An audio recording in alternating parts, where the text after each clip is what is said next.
5 లక్షల కోట్ల విలువైన పెట్టుబడి తద్వారా 6 లక్షల మందికి ఉద్యోగాలు కల్పించే దిశగా మన ప్రభుత్వం ఒప్పందాలు కుదిరించుకుంది. ఇంకా తెలుగుదేశం పార్టీలో మా కార్యకర్తలే అధినేత. దేశంలో ఏ పార్టీ ఇవ్వని గౌరవం తెలుగుదేశం పార్టీ కార్యకర్తలకి ఇస్తుంది. దేశంలో ఏ పార్టీకి 1 కోటి మంది సభ్యులు లేరు. అదే మన పసుపు జెండా పవర్, అదే ఈ పసుపు సైన్యం పవర్. సభ్యత్వంలో కూడా ఎవరు మన రికార్డు బద్దలగొట్టే పరిస్థితుల్లో లేరు. ఈరోజు 5 లక్షల ప్రమాద బీమా అందిస్తున్నాం. ఫ్యాక్షన్లో ఎవరైనా చనిపోతే వాళ్ళ బిడ్డల ఫ్యాక్షన్లోకి వెళ్లకుండా ఎన్టీఆర్ మోడల్ స్కూల్లో మన నాయకుడు చంద్రబాబు నాయుడు గారు ఈరోజు చదివిస్తాం జరుగుతుంది. విద్య, వైద్యం, స్వయం ఉపాధి ఇలా 140 కోట్ల రూపాయలు కేవలం కార్యకర్తల సంక్షేమం కోసం ఖర్చు పెట్టిన పార్టీ తెలుగుదేశం పార్టీ. నేను స్వయంగా వైసీపీ హయాంలో ఇబ్బంది పడిన కుటుంబాలని కలుస్తున్నా. ఒక్కొక్కరిని కలిసి వాళ్ళకైనా సమస్యలు ఉంటే మేము పరిష్కరిస్తున్నాం. అంతేకాదు మన అధినేత చంద్రబాబు నాయుడు గారు కానీ నేను జిల్లాకు వచ్చినప్పుడు ప్రభుత్వ కార్యక్రమానికి వెళ్ళే ముందల ఆనాడు మేము ఇచ్చిన హామీ మేరకు ముందల ఉత్తమ కార్యకర్తలు కలిసిన తర్వాతనే ప్రభుత్వ కార్యక్రమాలకి మేము వెళ్తాం జరుగుతుంది. నేను సీనియర్ని జూనియర్ని సమానం గౌరవిస్తా, కానీ పనిచేసే వాళ్ళని ప్రోత్సహిస్తా. ప్రతి కార్యక్రమంలో కార్యకర్తలు భాగస్వామ్యం అవ్వాలి, కలిసికట్టుగా పనిచేయాలి. మన చేస్తున్న సంక్షేమ అభివృద్ధి కార్యక్రమాలు ప్రజల్లోకి తీసుకురావాల్సిన అవసరం చాలా ఉంది.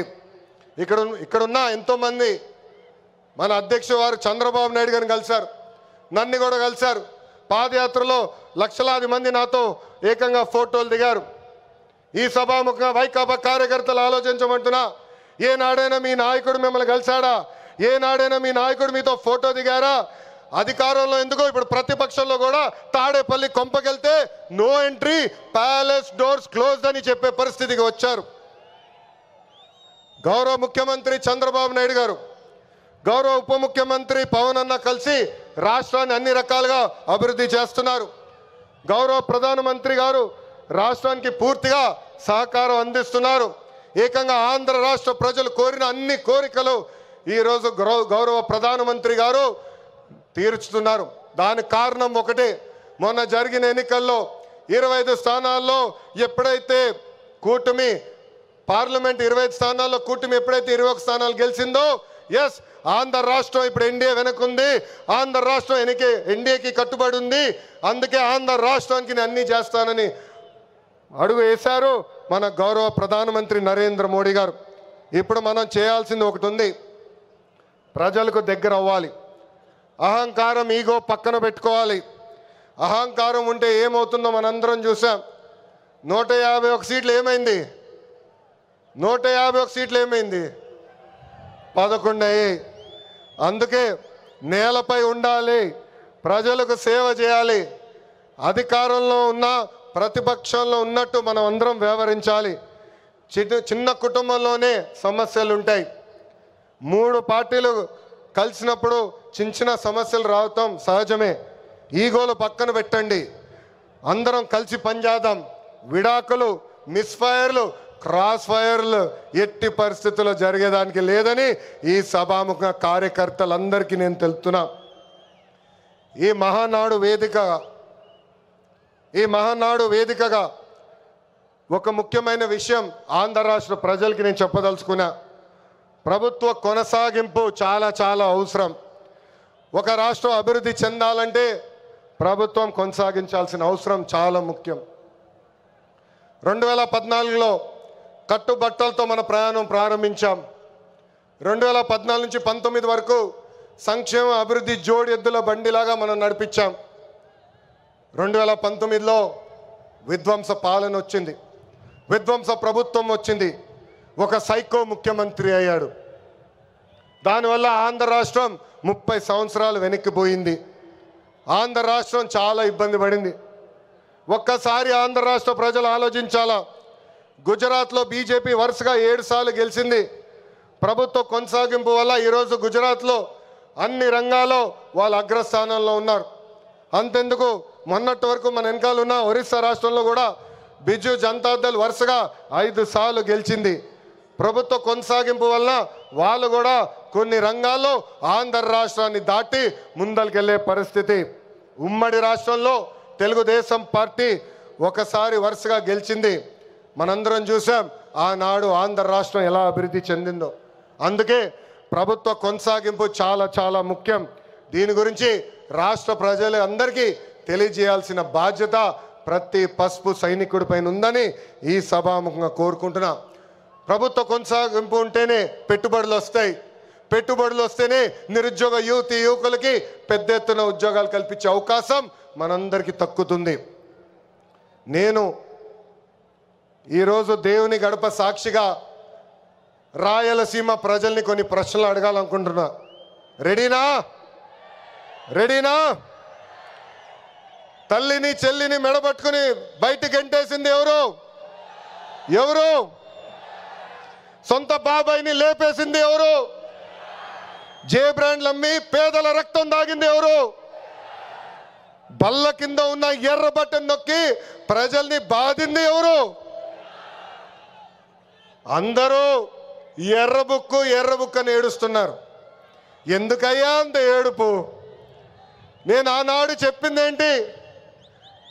ఎవరైతే చట్టాన్ని ఉల్లంఘించి ప్రజల్ని కార్యకర్తలు ఇబ్బంది పెట్టారో చట్టపరంగా వాళ్ళపైన యాక్షన్ తీసుకుంటానని నేను చెప్పా. ఈరోజు ఎర్ర బుక్ కాదు కదా, ఎర్ర రంగు చూస్తేనే వణికిపోయే పరిస్థితి వస్తుంది. ఎర్ర బుక్ అంటే ఒకడికి గుండుపోటు వచ్చింది. ఎర్ర బుక్ అంటేనే ఒకడు బాత్రూంలో కాలు జారి చెయ్యి ఎర్రగొట్టుకున్నాడు. ఇంకొకడు ఏమయ్యాడో మీ అందరికి తెలుసు. అర్థమైందా రాజా? అర్థమైందా రాజా? సమాజమే దేవాలయం, ప్రజలే దేవుళ్ళు అన్నారు అన్న ఎన్టీఆర్. అందుకే మనం 6 శాసనాలు ప్రకటించాం. తెలుగు జాతి విశ్వఖ్యాతి, స్త్రీ శక్తి, యువగలం, పేదల సేవల్లో సోషల్ రీఇంజనీరింగ్, అన్నదాతకు అండగా కార్యకర్తలే అధినేత. పాలిట్ బ్యూరో సభ్యుల దగ్గర నుంచి, వేదికమైన పెద్దల దగ్గర నుంచి, ఇక్కడున్న కార్యకర్తల వరకు ఈ 6 శాసనాలు మన శ్వాసగా బతకాలని ఈ సభాముఖంగా మిమ్మల్ని అందరినీ కోరుకుంటూ, మనకి ప్రజలు ముఖ్యం, వాళ్ళ ఆనందం వాళ్ళ సంతోషం ముఖ్యం. అహర్నిశలు కష్టపడాలా, వాళ్ళకి అందుబాటులో ఉండాలా. తిరిగి 2029లో మళ్ళీ కూటమి ప్రభుత్వాన్ని గెలిపించాలని ఈ సభాముఖంగా కార్యకర్తలందరూ తెలుపుకుంటూ, ఎప్పుడు మా ఇంటి తలుపు మీకోసం తెరుచుంటాయి. నేను మొన్నే చెప్పా, గ్రామ పార్టీలో ఏమైనా సమస్య ఉంటే మండల్ పార్టీని కలవాలి, మండల్ పార్టీలో సమస్య ఉంటే నియోజకవర్గ కమిటీని కలవాలి, వాళ్ళకి సమస్య ఉంటే ఏకంగా జిల్లా కమిటీ కలవాలి. వాళ్ళు కూడా సమస్య పరిష్కారం కాకపోతే ఎప్పుడు నవ్వుతున్న మన అధ్యక్షుల వారు పల్లా శ్రీనివాస్ గారిని కలవాలి. ఆయన వల్ల కూడా అయిపోతే మీ లోకేష్ మీకు అండగా నిలబడతారు. మీ సమస్య పరిష్కరించే బాధ్యత నేను తీసుకుంటానని పసుపు సైన్యానికి ఈ సభాముఖంగా నేను హామీ ఇస్తూ, ఈరోజు గౌరవ ముఖ్యమంత్రి గారు చంద్రబాబు నాయుడు గారు వేదిక పైన వచ్చినప్పుడు ఒక పాట పెట్టారు. ఆ క్షణంలో నాకు చాలా బాధ వేసింది. ఎందుకంటే ఆ పాట వినిన తర్వాత గౌరవ ముఖ్యమంత్రి గారిని నేను రాజమండ్రి జైల్లో మొదటిసారి కలిసిన సంఘటన గుర్తొచ్చింది. చాలా బాధ వేసింది. ప్రజల కోసం ఆయన జీవితం ఆల్మోస్ట్ పోయింది. అక్టోబర్లో 2003 బాంబ్ బ్లాస్ట్లో నక్సలైట్లు ఆయన పైన దాడి చేశారు. నాడు నేడు ఎప్పుడు ఆయన ప్రజల గురించి, ప్రజల భవిష్యత్తు గురించి ఆలోచించే వ్యక్తి. అలాంటి వ్యక్తికి ఎందుకు దేవుడు ఆనాడు ఈ పరీక్ష ఇచ్చాడా అనుకున్నా. ఇప్పుడు అర్థమైంది. తెలుగు ప్రజలు తిరిగి చంద్రబాబు నాయుడు గారు వెనక నిలబడేదానికి దేవుడు మనందరికీ ఒక పరీక్ష పెట్టాడు. ఆ పరీక్ష జయించాను.